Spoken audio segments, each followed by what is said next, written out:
सभी सुनने वालों को सादर प्रणाम। अथ तृतीयो अध्याय।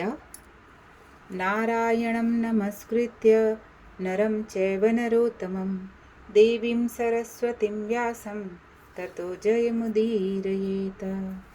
ऋषिगण बोले, हे महाभाग, नर के मित्र नारायण नारद के प्रति जो शुभ वचन बोले वह आप विस्तार पूर्वक हमसे कहें। सूत जी बोले, हे द्विज सत्तमो, नारायण ने नारद के प्रति जो सुंदर वचन कहे वह जैसे मैंने सुने हैं वैसे ही कहता हूँ, आप लोग सुने। नारायण बोले, हे नारद, पहले महात्मा श्री कृष्णचंद्र ने राजा युधिष्ठिर से जो कहा था वह मैं कहता हूँ, सुनो। एक समय धार्मिक राजा अजात शत्रु युधिष्ठिर छल प्रिय धृतराष्ट्र के दुष्ट पुत्रों द्वारा द्रुत क्रीड़ा में हार गए। सबके देखते देखते अग्नि से उत्पन्न हुई धर्मपरायणा द्रौपदी के बालों को पकड़कर दुष्ट दुशासन ने खींचा और खींचने के बाद उसके वस्त्र उतारने लगा। तब भगवान कृष्ण ने उसकी रक्षा की। पीछे पांडव राज्य को त्याग काम्यक वन को चले गए। वहां अत्यंत क्लेश से युक्त वे वन के फलों को खाकर जीवन बिताने लगे। जैसे जंगली हाथियों के शरीर में बाल रहते हैं, इसी प्रकार पांडवों के शरीर में बाल हो गए। इस प्रकार दुखित पांडवों को देखने के लिए भगवान देवकी सुत मुनियों के साथ काम्यक वन में गए। उन भगवान को देखकर मृत शरीर में पुनः प्राण आ जाने की तरह युधिष्ठिर, भीमसेन, अर्जुन आदि प्रेम विहल होकर सहसा उठ खड़े हुए और प्रीति से श्री कृष्ण से गले मिले और भगवान कृष्ण के चरण कमलों में भक्ति से नमस्कार करते भये। द्रौपदी धीरे धीरे वहां आई। आलस्य रहित होकर भगवान को शीघ्र नमस्कार करती हुई उन दुखित पांडवों को रुरु मृग के चर्म के वस्त्रों को पहिरे देख और समस्त शरीर में धूल लगी हुई, रूखा शरीर, चारों तरफ बाल बिखरे हुए द्रौपदी को भी उसी प्रकार दुर्बल शरीर वाली और दुखों से घिरी हुई देखा। इस तरह दुखित पांडवों को देखकर अत्यंत दुखी भक्तवत्सल भगवान धृतराष्ट्र के पुत्रों को जला देने की इच्छा से उन पर क्रुद्ध हुए। विश्व के आत्मा भौं को चढ़ा गुस्सा कर देखने वाले, करोड़ों काल के कराल मुख की तरह मुख वाले, धधकती हुई प्रलय की अग्नि के समान उठे हुए ओंठों को दांत के नीचे जोर से दबाकर तीनों लोकों को जला देने की तरह श्री सीता के वियोग से संतप्त भगवान रामचंद्र को रावण पर जैसा क्रोध आया, उस प्रकार से क्रुद्ध भगवान को देखकर कांपते हुए अर्जुन कृष्ण को प्रसन्न करने के लिए द्रौपदी, धर्मराज तथा और लोगों से भी अनुमोदित होकर शीघ्र ही हाथ जोड़कर उनकी स्तुति करने लगे। अर्जुन बोले, हे कृष्ण, हे जगत के नाथ, हे नाथ, मैं जगत के बाहर नहीं हूँ, आप ही जगत की रक्षा करने वाले हैं। हे प्रभु, क्या मेरी रक्षा आप न करेंगे? जिनके नेत्र के देखने से ही ब्रह्मा का पतन हो जाता है, उनके क्रोध करने से क्या नहीं हो सकता, यह कौन जानता है कि क्या होगा।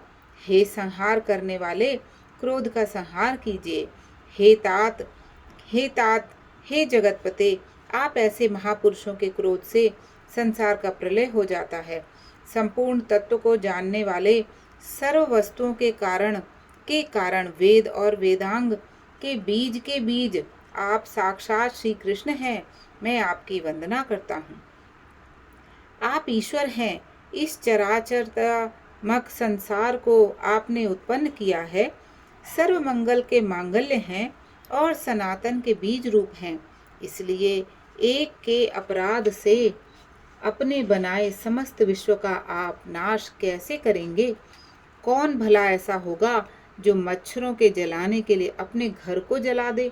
श्री नारायण बोले, दूसरों की वीरता को मर्दन करने वाले अर्जुन ने भगवान से इस प्रकार निवेदन कर प्रणाम किया।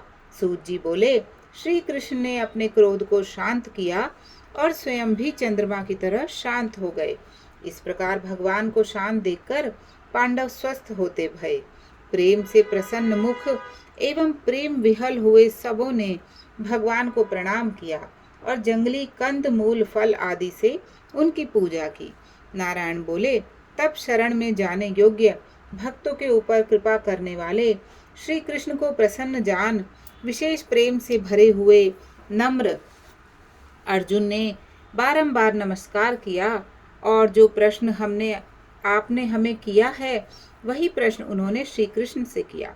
इस प्रकार अर्जुन का प्रश्न सुनकर क्षण मात्र मन में सोचकर अपने सुहृदय पांडवों को और व्रत को धारण करती हुई द्रौपदी को आश्वासन देते हुए वक्ताओं में श्रेष्ठ श्री कृष्ण पांडवों से हितकर वचन बोले। श्री कृष्ण जी बोले, हे राजन, हे महाभाग, हे विभत्सों, अब मेरा वचन सुनो। आपने यह प्रश्न अपूर्व किया है। आपको उत्तर देने में मुझे उत्साह नहीं हो रहा है। इस प्रश्न का उत्तर गुप्त से भी गुप्त है, ऋषियों को भी नहीं विदित है।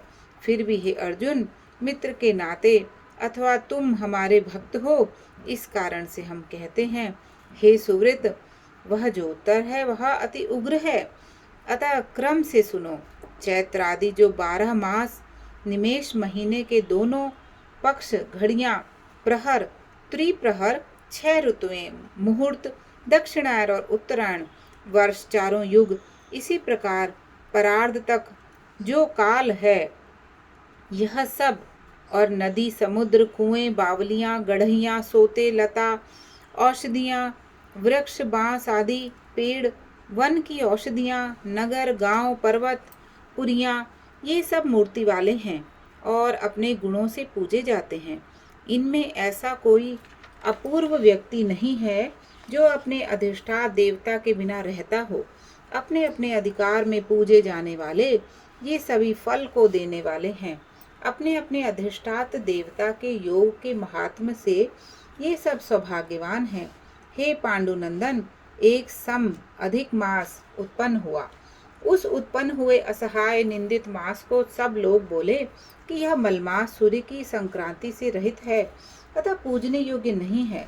यह मलमास मल रूप होने से छूने योग्य नहीं है और शुभ कार्यों में अग्राह्य है।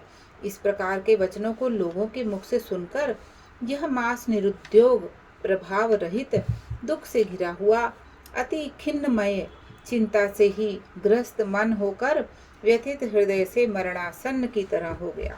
फिर वह धैर्य धारण कर मेरी शरण में आया। हे नर, वैकुंठ भवन में जहाँ मैं रहता था वहां पहुंचा और मेरे घर में आकर मुझ परम पुरुषोत्तम को इसने देखा। उस समय अमूल्य रत्नों से जड़ित स्वर्ण के सिंहासन पर बैठे मुझको देखकर यह भूमि पर साष्टांग दंडवत कर हाथ जोड़कर नेत्रों से बराबर आंसू की धारा बहाता हुआ धैर्य धारण कर गदगद वाणी से बोला। सूत जी बोले, इस प्रकार महामुनि बद्रीनाथ कथा कहकर चुप होते भये।